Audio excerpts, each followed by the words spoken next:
Hello everyone and welcome back to the Great Book of Grudges. My name is Nathan and we're back with another Total War Warhammer video, continuing the What's Missing series, as we've already jumped into Warhammer 2, but we need to jump back to Warhammer 1 because I've honestly just realized I forgot about the Beastmen. Then again, Games Workshop forgot about the Beastmen for 30 years, so I can forget about them for a few days. The Beastmen themselves have been in a bad place in the Warhammer series, but finally got their update in the Silence and the Fury with a new DLC, a new Lord which takes them up to 4 playable Lords, and, well, a big rework which made them enjoyable. But with that being said, there's a few things missing, and a few things that I think the Beastmen could really benefit from, which could hopefully mean another DLC or an FLC. So with all that being said, let's not waste any more time and jump right in. So we're going to jump into a Missing Lords and Heroes section, and really the Beastmen are done there from everything that was available to them in the tabletop. They've got everything there, the Doom Ball and all that type of stuff, but something new could be brought in which was never a model but was referenced in lore a lot.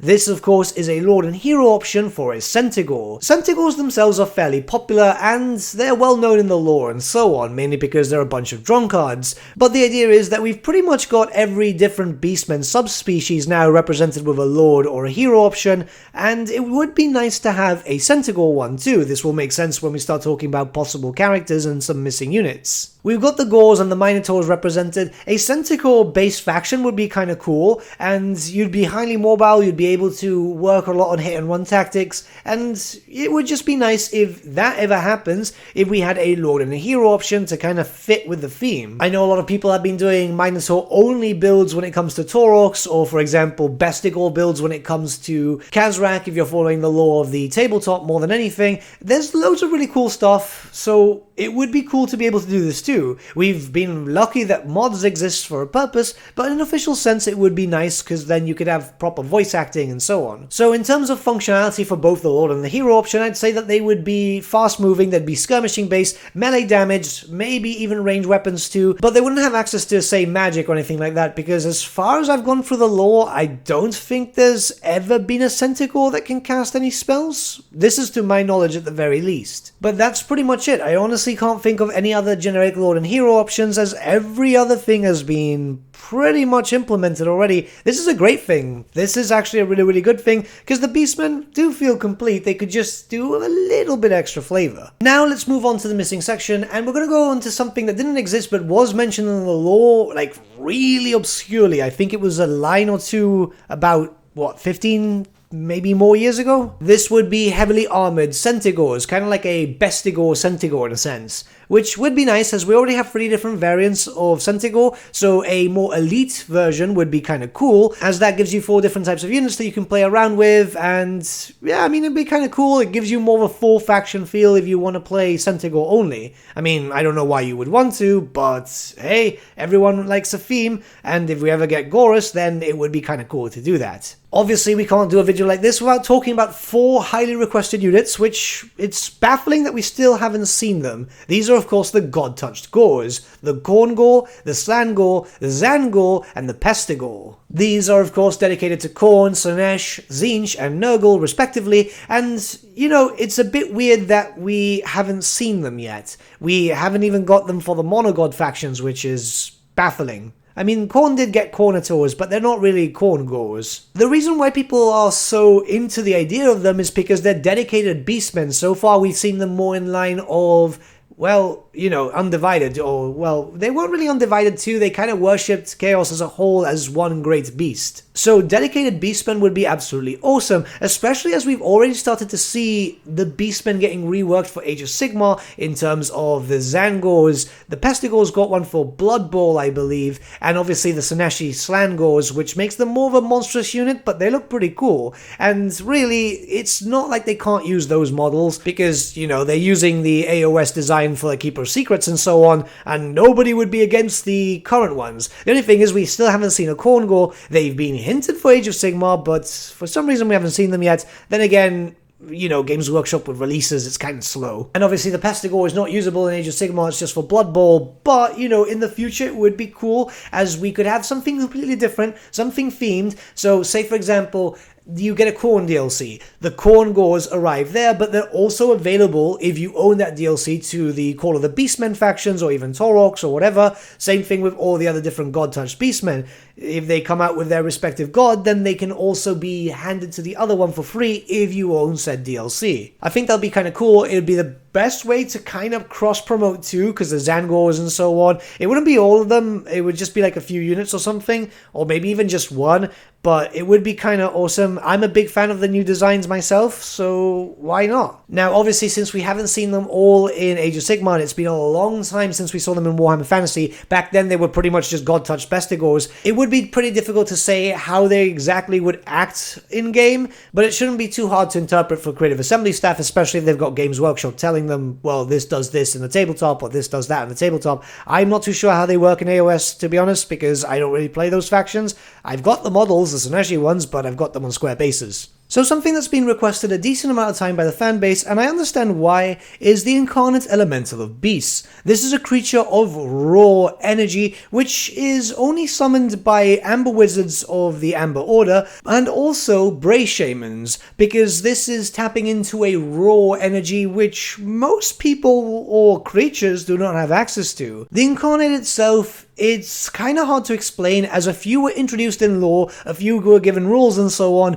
and not all of them were given models, because, you know, Games Workshop back in the day would give you rules but would not give you a model, or would say coming soon, and that soon never happened. Sorry, I'm complaining again. Anyways, so when it came to the Incarnate Elemental of Beasts, it was kind of like living wind of magic in a sense. Like the wind Gur had become manifest into this creature which had no face and was purely terrifying. This is something absolutely massive, and to be honest, the Beastmen need something Forge Worldy, something big, and this would be kind of cool. A creature of this immense size, because it would be absolutely massive, obviously being able to deal a lot of damage in close combat, being incredibly fast too, possibly even having some spells as bound spells and so on. It would be kind of nice to have something like this being represented for the Beastmen. I've looked through a lot of Forge World and going in through a lot of older stuff too, and I don't think the Beastmen had anything that kind of links up to them in a Forge World aspect.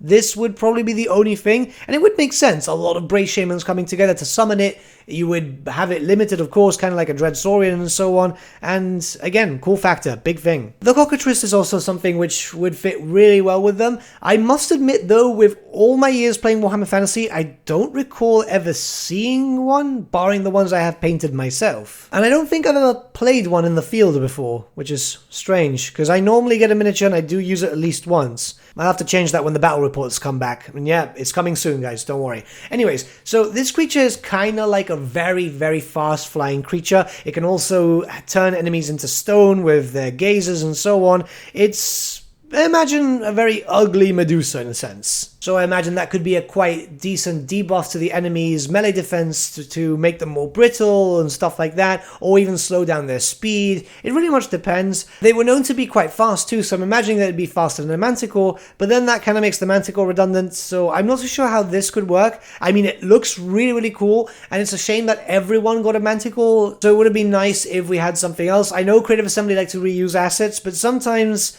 it would just be nice to have something different.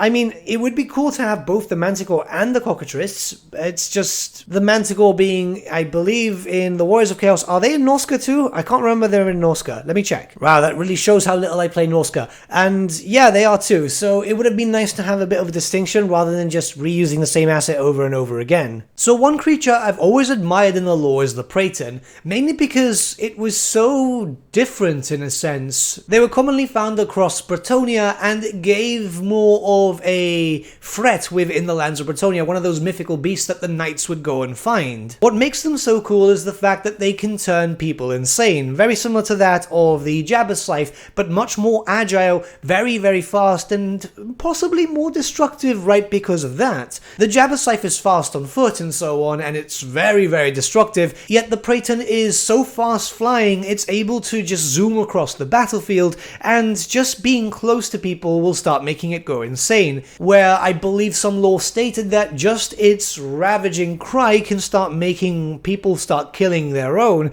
and I think that's pretty cool. Obviously, it's something quite interesting. I think one thing that the Beastmen are lacking is a very fast, and I mean incredibly fast, flying creature, as obviously they don't have good range. They have decent magic because they have access to decent lores, they've got big monsters, but what they need is something to zoom across to be able to, you know, deal with any straggling stuff and just be able to cause some destruction. Plus, it would be a very good hit and run unit. And as always, you know, cool factor, because come on, it does look pretty cool. Though with that, I'd say that there's not really that much missing from the Beastmen roster, which is a good thing. Maybe some item variants, you know, just different types of weapons and so on would be helpful, but yeah. There's also the Jabberwock, but technically how that worked was the Jabberwock was 3rd, 4th edition, and then it got changed to the Jabberslife. So it's got the same type of feel anyway, but obviously the Jabberslife is much more destructive. So I'd say that the Praten and the Jabberslife kind of do what the Jabberwock did, so it's not really that needed. But with that, we can move on to missing characters. There's a few, but there's not really that much.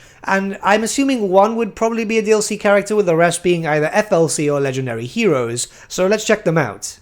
The first is Gorf, the Beast Lord, a rather important character in lore. Mind you, he's been dead for a while, but timelines never really are too much of a bother in Warhammer Fantasy, even in Total War Warhammer. So Gorf led one of the biggest beast herds across all of the Empire, doing a lot of damage with a very powerful chariot stack. Essentially, his army was very mobile, which, yes, a lot of beastmen are, but keep in mind that a lot of them did start settling down in different regions. This was building up some break camps and so on. Yet Gorf's path was that of destruction, loads of chariots, loads of centaurs, essentially a Norska beastmen faction. I think that's the best way to explain it. He's also got one of the coolest Beastmen miniatures throughout the whole of the timeline of the named characters and so on. I mean, he looks awesome, he's a big boy, and he's able to do a lot of damage. He was known to ride on a chariot too, which is why you're seeing him on a chariot. But all in all, he was kind of similar to Khazrak, which is why I understand that they went with Khazrak over Gorf. Their playstyles would be very different, as obviously Khazrak kind of focuses on bestigors and all that, whereas Gorf would focus on chariots. Both of them are okay playstyles, in all honesty, and it would just be fun to have something themed. But given the fact that we have pretty much, we have every single chariot unit that was possible, I doubt that we'd get him as a DLC. He'd basically be an FLC Lord, and I think that's fine. He doesn't really need anything too different, and I don't think he needs anything like big on terms of mechanics and so on. Moonclaw is a rather interesting character. He never had a miniature like the majority of the Beastmen, but the reason why he's so interesting is because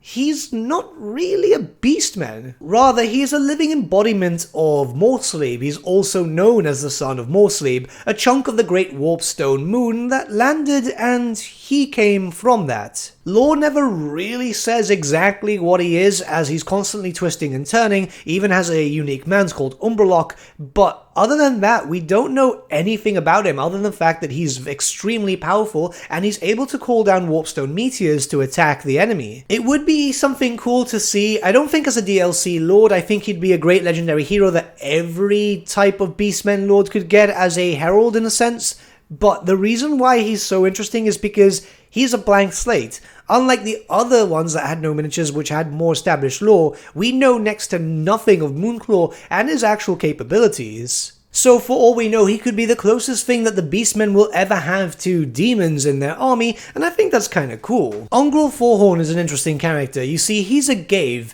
which means that he was born to human parents and was quite mutated. He's not really anything barring more of an Ungor, or even less at that point. The character himself is interesting because when he joined the ranks of the Beastmen, he was horrendously bullied, like to the point that he had a mental breakdown and killed the shaman and the beast lord of the camp before making his escape, as obviously if they would have caught him, he would have been slaughtered.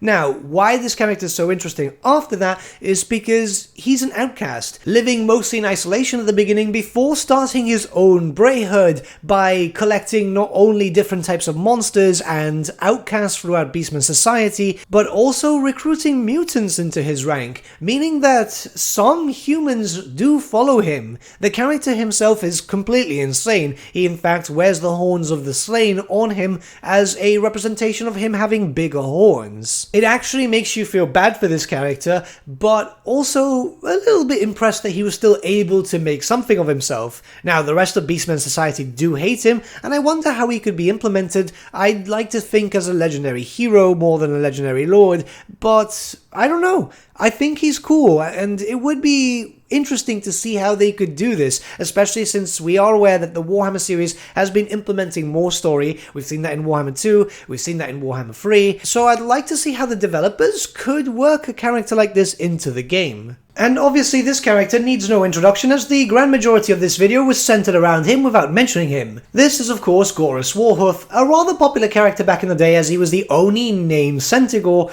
and this is the main reason why I wanted to do this video, as I was expecting him to be like a legendary hero during the Silence and the Fury, but unfortunately not, which is a massive shame considering that we currently have a representation through most of the Beastmen, barring the actual Centaurs. We have the units, but we don't have a legendary lord, and a lot of people wanted Goris as a legendary lord to have a Centaur-based faction, as, well, he's kind of fun, he's the sire of 1,000 young, pretty much all Centaur can trace their lineage back to him, and it just would be a cool character to have a different style of play. Right now, all of them are quite aggressive. Well, it's Beastmen, they have to be aggressive, but Centaurs would probably focus more on hit and run tactics, being very focused on skirmishing combat. And it would just be kind of cool to be able to say, well, today I want to play with Minotaurs. No, I want to play with a mixture of Bestigors and monsters, or Chaos Spawn.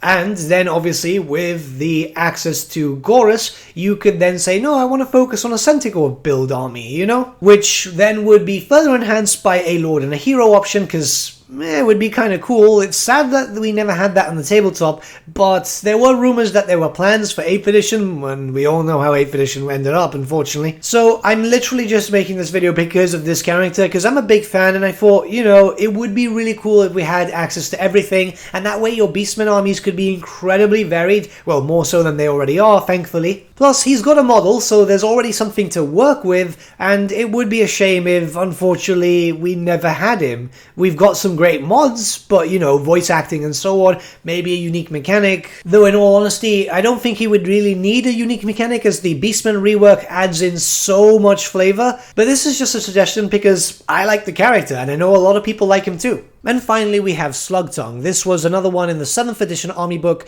and he was pretty cool as he's the closest thing we're ever going to have to a Godtouched named character. Just a quick note here, Taurox is not blessed by Khorne, but in fact he's blessed by all the gods, because it's generally that they focus on a undivided aspect, despite the fact that his lore follows anything Khornate. But Slugtong is one that follows that of Nurgle in a sense, as he is living pestilence. Anywhere he roams, the crops will wither, animals will die, and he leaves a mark on the world. He's kind of interesting mainly because of that. He is pure pestilence. If any character was ever to be introduced with a DLC format, I think that this would be great. Slugtong would be the perfect way to introduce Godtouched Gorf too, as, well, like I said, he has such an affinity for Nurgle, why not show up the Pestigors here? Out of all the missing characters, I'd say this one is probably the most interesting to make a Lord, as he kind of makes a lot of sense. He also does lead a Brayherd around, and you'd expect Pestigors, you'd expect loads of Pestigors. This would give Creative Assembly incentive not only to come up with a model for this character, as again only artwork exists, but also for the Pestigors, or at least, you know, kind of force Games Workshop's hand to kind of make something. But other than that, it's a pretty short list, and this is a good thing, as that means that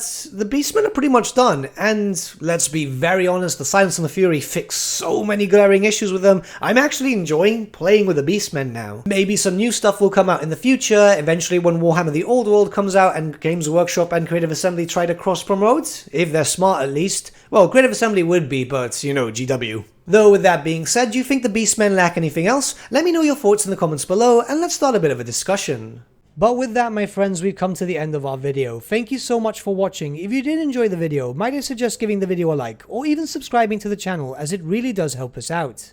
In the description section below are various links to different social media platforms such as Facebook, Instagram, and Discord. Also in the description section is an affiliate link with Element Games where you could buy loads of hobby-based products, not just Warhammer, for 10 to 25% off. Making a purchase using that link and also our special code, which is also in the description, supports the channel at no extra cost to you, which we think is rather cool. A big thank you to our patrons. Your support means the world to us. It's amazing that people want to help a small channel like us grow and get to a higher level of content. A big thank you to Gibraltar LUSC, Ryan Bertsche, Andrew Prince and Okro for subscribing to us at our Fane level. You guys are super cool. And a big thank you to Edward Yule, VS Vasan, Aaron Whitman and Shaggy for subscribing to us at our King level. Honestly, we can't thank you all enough. And lastly, a big thank you to all of you for liking, sharing and commenting on these videos. Honestly, it's because of you guys that the channel's been growing at such a great pace lately, so we can't thank you all enough. But with that, my friends, thank you so much for watching once again,